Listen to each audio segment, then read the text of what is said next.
কক্সবাজারে বিএনপি জামায়াতের ৪৫ নেতাকর্মী কারাগারে।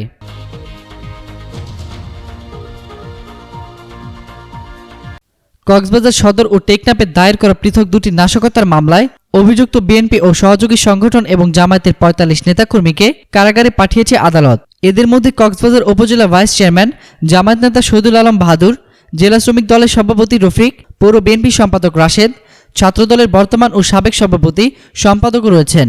তারা সবাই উচ্চ আদালত থেকে নেওয়া আগাম জামিনের সময় শেষ হওয়ায় বুধবার দুপুরে কক্সবাজার জেলা ও দায়রা জজ আদালতে আত্মসমর্পণ করে। বিএনপি, ছাত্রদল ও জামায়াতের ৪৮ নেতাকর্মী আবারও জামিনের আবেদন করলে জেলা ও দায়রা জজ খন্দকার মোহাম্মদ হাসান ফিরোজ আবেদনকারীদের মধ্যে ২ জন আইনজীবীর জামিন মঞ্জুর করে বাকিদের কারাগারে পাঠানোর নির্দেশ দেন। গতকাল সন্ধ্যায় সবাইকে জেলা কারাগারে নিয়ে যাওয়া হয়েছে বলে পূর্ব পশ্চিমকে জানিয়েছেন কক্সবাজার জেল সুপার মোহাম্মদ বজলুর রশিদ আখন্দ। নির্বাচনী সকল খবরাখবর পেতে ফ্রিকি নিউজের সাথেই থাকুন। ধন্যবাদ।